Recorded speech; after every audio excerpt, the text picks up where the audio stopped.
Selamat siang, saya Julia Renisa dari kelas MB5I. Di sini saya mau menjelaskan jawaban dari tes 1 Humas. Yang pertama adalah pengertian dari public relation atau PR. PR secara etimologi yaitu public dan relation. Public berarti individu atau organisasi yang memiliki kepentingan terhadap suatu organisasi.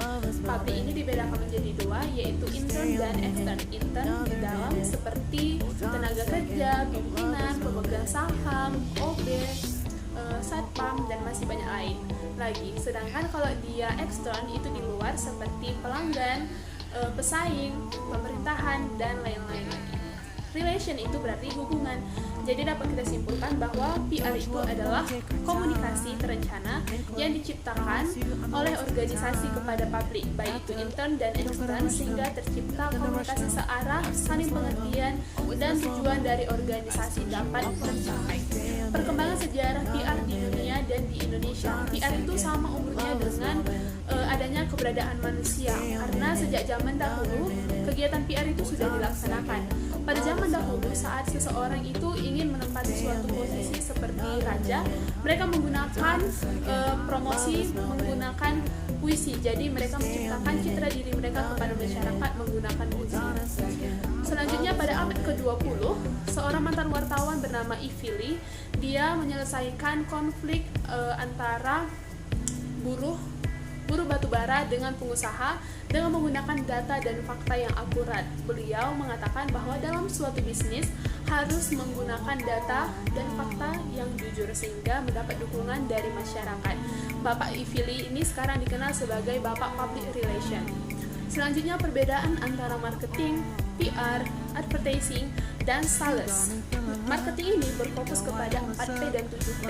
Jadi dia membuat strategi bagaimana agar memenuhi kebutuhan dan keinginan dari konsumen sehingga tercipta laba. Yang kedua adalah advertising. Ini adalah memberikan informasi kepada masyarakat bagaimana agar mereka itu percaya kepada produk tersebut dan ingin membeli produk tersebut. Selanjutnya, kalau sales, dia itu strategi atau langkah penjualan yang dilakukan agar produk itu banyak terjual, seperti memberikan potongan harga, gratis ongkir, diskon, dan masih banyak lain. Selanjutnya adalah PR. PR ini memberikan informasi kepada publik, baik intern dan extern. Itu informasi yang diberikan adalah seputar perusahaan, bukan bersifat persuasi. Jadi dia menciptakan image yang baik kepada publiknya. Peran dan fungsi PR. Perannya ada 4, yaitu sebagai ada 4 ya kan.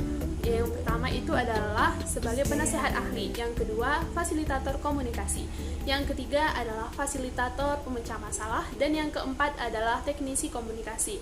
Yang pertama ini dia berfungsi sebagai memberikan masukan, menganalisa suatu masalah yang ada di perusahaan dan memberikan solusinya. Sedangkan kalau yang kedua fasilitator komunikasi, PR berfungsi untuk menjembatani antara organisasi dengan publiknya. Yang ketiga itu adalah fasilitator pemecah masalah. Jadi PR ini bekerja sama dengan divisi lain, misalnya bekerja sama dengan marketing dalam memecahkan suatu masalah. Yang keempat adalah teknisi komunikasi. Jadi PR menggunakan media-media dalam memberikan atau menyampaikan informasi, baik itu menggunakan fotografi, jadi dia memotret kegiatan-kegiatan yang terjadi di perusahaan, juga membuat dengan mading di perusahaan. Jadi kegiatan teknisi ini adalah jurnalistik. Selanjutnya adalah kualifikasi yang harus dimiliki PR itu adalah harus pandai berkomunikasi, harus pandai dalam mengelola emosi dalam menghadapi banyak sifat dari manusia.